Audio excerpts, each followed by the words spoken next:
Здравствуйте! Сегодня мы с вами побеседуем об уникальных пищевых веществах, обеспечивающих сбалансированное питание. Эти вещества содержатся в самых обычных продуктах питания, знакомых всем с детства. Однако до недавних пор основными компонентами пищи считались белки, жиры и углеводы. На остальные, содержащиеся в пище вещества, обращалось мало внимания и, как выяснилось, напрасно. С развитием пищевой перерабатывающей промышленности на полках появлялось все больше рафинированных продуктов. Считалось, что такие продукты очищены от всего бесполезного. Но увлечение рафинированными продуктами привело к дефициту пищевых растительных волокон в питании человека.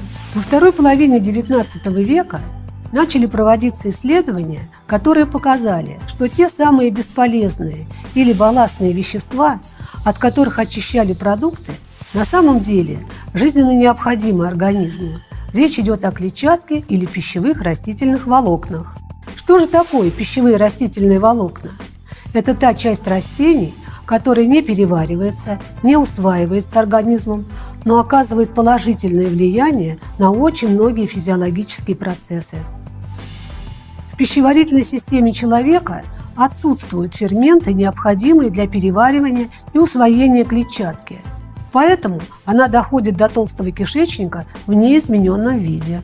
Однако в толстом кишечнике растительные волокна расщепляются кишечными бактериями, что способствует росту и размножению полезных бактерий, а это, в свою очередь, помогает поддерживать здоровую микрофлору кишечника.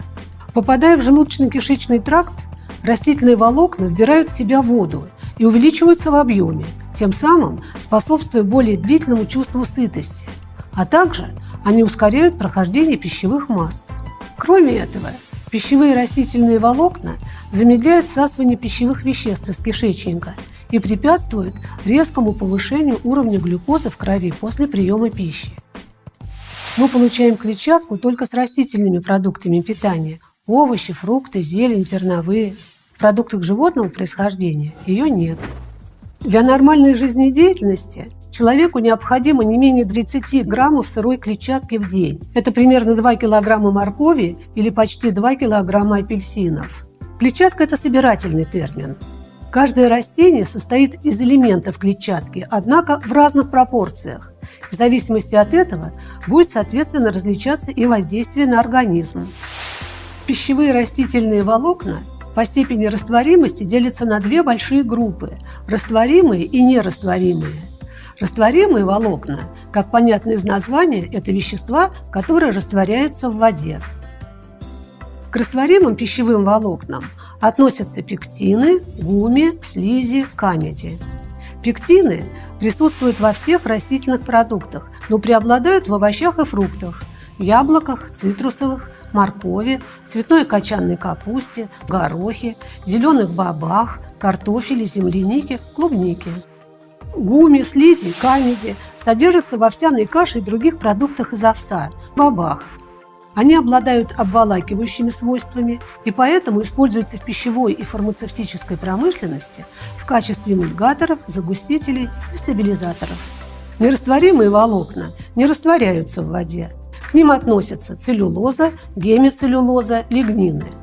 Целлюлоза и гемицеллюлоза содержатся во всех растительных продуктах, но преобладают в зерновых, отрубях, злаковых, хлебе грубого помола.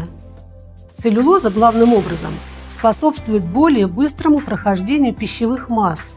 В результате время нахождения токсичных соединений в кишечнике значительно сокращается. Лигнины содержатся во многих продуктах, но преобладают в злаковых. Лигнины связывают токсины, болезнетворные бактерии, желчные кислоты и выводят их из организма. Вы можете встретить целлюлозу, пектины, гуми, камеди в составе многих продуктов на этикетках.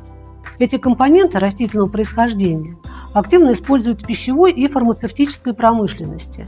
Так, например, некоторые из них сохраняют однородность продуктов питания, препятствуют слеживанию и комкованию. Часто на этикетках их обозначают кодами Е, где буква Е в названии добавки обозначает соответствие европейскому стандарту питания. А цифровой индекс – сам вид добавки. Например, целлюлоза Е460, гуаровая камедь Е412 и так далее. Итак, Давайте подведем итоги, что же мы узнали о клетчатке. Клетчатка – это растительные волокна, которые не перевариваются и не усваиваются, но оказывают положительное влияние на очень многие процессы в организме человека.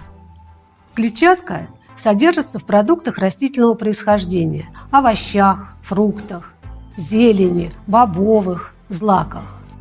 В дневном рационе должно присутствовать не менее 30 граммов пищевых растительных волокон, а это около 15 порций салата. К сожалению, при современном ритме жизни мало кому удается потреблять рекомендуемое количество клетчатки.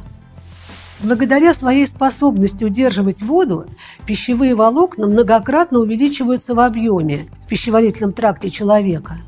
Это стимулирует моторику кишечника, ускоряя прохождение пищи.